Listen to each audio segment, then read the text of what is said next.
Let's mic नारी news. नमस्कार, let's mic में आपका स्वागत है। मैं हूं राखी जैन और आप देख रहे हैं नारी न्यूज। नारी न्यूज में आज हम बात करेंगे लोकतंत्र के उस आईने की जिसमें पूरी दुनिया की तस्वीर दिखाई देती है। लोकतंत्र की सबसे बड़ी ताकत संसद होती है। यही कानून बनते हैं, यही नीतियां तय होती हैं और यही किसी देश का भविष्य लिखा जाता है। लेकिन सवाल यह है कि जब दुनिया की आधी आबादी महिलाएं हैं तो क्या संसदों में भी उनकी आधी हिस्सेदारी है? इस सवाल का जवाब है नहीं। दुनिया भर में महिलाओं ने शिक्षा, विज्ञान, खेल, सेना, न्यायपालिका और अंतरिक्ष तक अपनी मजबूत पहचान बनाई है। लेकिन जब बात सत्ता के सर्वोच्च लोकतांत्रिक मंच यानी संसद की जाती है तो तस्वीर अभी भी संतोषजनक नहीं है। अंतर संसदीय संघ यानी IPU की नई रिपोर्ट विमेन इन पार्लियामेंट 2025 बताती है कि 1 जनवरी 2026 तक दुनिया की संसदों में महिलाओं की हिस्सेदारी केवल 27.5% है। यानी दुनिया के हर 4 सांसदों में केवल 1 महिला है। सबसे चिंता की बात यह है कि पिछले 1 वर्ष में ये बढ़ोतरी महज 0.3% हुई है। ये 2017 के बाद महिलाओं की राजनीतिक भागीदारी में सबसे धीमी प्रगति मानी जा रही है। यानी लोकतंत्र आगे बढ़ रहा है, लेकिन महिलाओं की बराबरी की यात्रा बहुत धीमी पड़ गई है। अगर पिछले 3 दशकों का इतिहास देखें तो तस्वीर कुछ हद तक सकारात्मक जरूर दिखती है। 1995 में दुनिया की संसदों में महिलाओं की हिस्सेदारी केवल लगभग 11% थी। आज ये बढ़कर 27.5% हो चुकी है। लेकिन यदि इसी गति से बढ़ोतरी होती रही तो संसदों में महिलाओं की बराबरी देखने में अभी कई दशक लग सकते हैं। लोकतंत्र केवल मतदान का अधिकार नहीं होता। लोकतंत्र का असली अर्थ है निर्णय लेने की प्रक्रिया में बराबर की भागीदारी। यदि आधी आबादी फैसले लेने वाली मेज पर आधी नहीं है तो लोकतंत्र भी पूरी तरह संतुलित नहीं कहा जा सकता। IPU की रिपोर्ट एक और चिंताजनक तस्वीर सामने लाती है। संसद में केवल सदस्य बनना ही पर्याप्त नहीं है। असली ताकत नेतृत्व के पदों में होती है। लेकिन दुनिया भर में संसद अध्यक्ष यानी स्पीकर के पद पर महिलाओं की संख्या घट गई है। इस समय केवल 19.9% स्पीकर महिलाएं हैं। पिछले वर्ष यह आंकड़ा लगभग 24% था। यानी शीर्ष नेतृत्व में महिलाओं की स्थिति और कमजोर हुई है। सवाल ये उठता है कि आखिर महिलाएं राजनीति में आगे क्यों नहीं बढ़ पा रही? इसके पीछे कई कारण हैं। सबसे पहले सामाजिक सोच। दुनिया के अनेक देशों में आज भी राजनीति को पुरुषों का क्षेत्र माना जाता है। चुनाव लड़ना, संसाधन जुटाना, राजनीतिक नेटवर्क बनाना और लंबे समय तक सार्वजनिक जीवन में सक्रिय रहना महिलाओं के लिए पुरुषों की तुलना में अधिक कठिन माना जाता है। दूसरी चुनौती आर्थिक है। चुनाव लड़ना बेहद महंगा होता है। कई देशों में महिलाओं के पास राजनीतिक अभियान चलाने के लिए पर्याप्त आर्थिक संसाधन नहीं होते। राजनीतिक दल भी अक्सर जीत की संभावना के नाम पर पुरुष उम्मीदवारों को प्राथमिकता देते हैं। तीसरी और सबसे गंभीर चुनौती है राजनीतिक हिंसा। IPU के अध्ययन के अनुसार एशिया प्रशांत क्षेत्र में 76% महिला सांसदों ने मानसिक, मनोवैज्ञानिक या ऑनलाइन हिंसा का सामना करने की बात कही। सोशल मीडिया पर अभद्र टिप्पणियां, चरित्र हनन, धमकियां और व्यक्तिगत हमले आज महिला नेताओं के सामने सबसे बड़ी चुनौतियों में शामिल हैं। यानी संसद तक पहुंचने का रास्ता केवल चुनाव जीतने का नहीं, बल्कि लगातार संघर्ष का रास्ता भी है।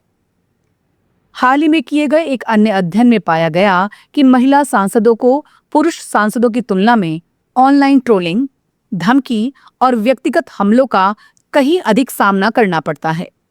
इसका असर केवल उनके राजनीतिक जीवन पर नहीं, बल्कि उनके परिवार और मानसिक स्वास्थ्य पर भी पड़ता है।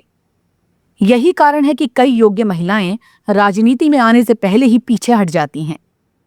लेकिन इस चुनौतीपूर्ण तस्वीर के बीच कुछ प्रेरणादायक उदाहरण भी हैं।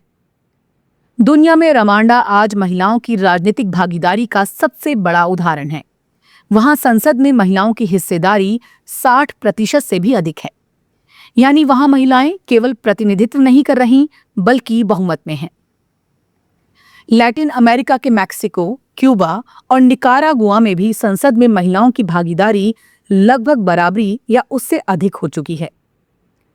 दिलचस्प बात यह है कि संयुक्त अरब अमीरात जैसे देश ने भी संसद में महिलाओं की 50% भागीदारी सुनिश्चित कर दुनिया का ध्यान आकर्षित किया है। इन देशों की सफलता का सबसे बड़ा कारण क्या है? विशेषज्ञ बताते हैं कि जहां आरक्षण या जेंडर कोटा लागू किया गया, वहां महिलाओं की भागीदारी तेजी से बढ़ी। आईपीयू की रिपोर्ट कहती है कि जिन देशों में राजनीतिक दलों या संसदों में महिलाओं के लिए कोटा व्यवस्था लागू है, वहां चुनावों में औसतन 30.9% महिलाएं चुनी गईं, जबकि जिन देशों में ऐसी कोई व्यवस्था नहीं है, वहां यह आंकड़ा केवल 23.3% रहा। यानी आंकड़े साफ बताते हैं कि नीतिगत हस्तक्षेप से बदलाव संभव है। वर्ष 2025 में कई देशों ने नया इतिहास भी बनाया।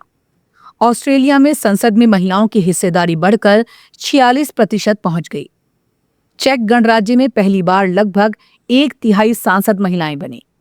इक्वाडोर की संसद में महिलाओं की भागीदारी 45% तक पहुंच गई। जापान जैसे देश में पहली बार महिला प्रधानमंत्री बनने के साथ साथ संसद के उच्च सदन में भी महिलाओं का प्रतिनिधित्व रिकॉर्ड स्तर पर पहुंचा। लेकिन हर तस्वीर इतनी सकारात्मक नहीं है। मध्य पूर्व और उत्तरी अफ्रीका का क्षेत्र अभी भी महिलाओं की राजनीतिक भागीदारी के मामले में सबसे पीछे है। यहाँ औसतन केवल 16.2% सांसद महिलाएं हैं। इतना ही नहीं, ओमान, तुवालू और यमन जैसे देशों में संसद के निचले सदन में एक भी महिला सांसद नहीं है। ये केवल एक आंकड़ा नहीं, बल्कि लोकतांत्रिक प्रतिनिधित्व पर बड़ा सवाल है। अब अगर भारत की बात करें तो तस्वीर मिश्रित दिखाई देती है। भारत दुनिया का सबसे बड़ा लोकतंत्र है। देश में महिला मतदाताओं की संख्या लगातार बढ़ रही है। कई राज्यों में महिला मतदान प्रतिशत पुरुषों से भी अधिक रहा है। लेकिन जब प्रतिनिधित्व की बात आती है तो भारत अभी भी वैश्विक औसत से पीछे है। 18वीं लोकसभा में कुल 74 महिला सांसद चुनी गई, जो लगभग 13.6% प्रतिनिधित्व है। ये दुनिया के औसत 27.5% से काफी कम है। हालांकि भारत ने नारी शक्ति वंदन अधिनियम पारित कर संसद और विधानसभाओं में महिलाओं के लिए 33% आरक्षण का रास्ता खोल दिया है। लेकिन ये व्यवस्था अगली जनगणना और परिसीमन के बाद लागू होगी। यानी उम्मीद तो जगी है, लेकिन मंजिल अभी बाकी है। नारी न्यूज के नजरिए से देखें तो राजनीति केवल चुनाव जीतने का माध्यम नहीं है। राजनीति वही जगह है जहां महिलाओं की शिक्षा, सुरक्षा, स्वास्थ्य, मातृत्व, रोजगार और समान अधिकारों से जुड़े कानून बनते हैं।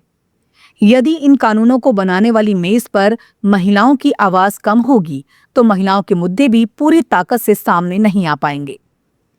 इतिहास गवाह है, जब संसदों में महिलाओं की भागीदारी बढ़ती है तो शिक्षा, स्वास्थ्य, बाल संरक्षण, लैंगिक समानता और सामाजिक कल्याण से जुड़े कानूनों पर भी अधिक गंभीरता से काम होता है। इसलिए महिलाओं का संसद तक पहुंचना केवल महिलाओं का मुद्दा नहीं, बल्कि बेहतर लोकतंत्र का मुद्दा है। आज दुनिया की आधी आबादी महिलाएं हैं। वो अर्थव्यवस्था चला रही हैं, विज्ञान में नए आयाम गढ़ रही हैं, सेना में सीमा की रक्षा कर रही हैं, अंतरिक्ष में इतिहास बना रही हैं। लेकिन सत्ता के गलियारों में उनकी आवाज अभी भी पूरी ताकत से नहीं पहुंच पाई है। नारी न्यूज में आज की विशेष प्रस्तुति हमें यही संदेश देती है कि लोकतंत्र केवल वोट डालने से मजबूत नहीं होता, बल्कि तब मजबूत होता है जब निर्णय लेने वाली हर मेज पर महिलाओं और पुरुषों की बराबर भागीदारी हो। क्योंकि जब संसद में महिलाओं की आवाज बढ़ती है तो केवल महिलाओं का नहीं, पूरे समाज का भविष्य बदलता है। नमस्कार। आप सुन रहे थे let's mike more than radio. Follow कीजिए हमें हमारे सोशल मीडिया प्लेटफॉर्म्स पर। It's time for news. It's time for more than radio. Presenting the first radio news app, Let's Mic. Let's Mic, a news-based app on your phone where you get to watch and listen news, talk shows, interviews, radio show podcasts. On Let's Mic, you get all relevant information of TV, print, radio, podcast, and digital. Let's Mic talks about every segment of life.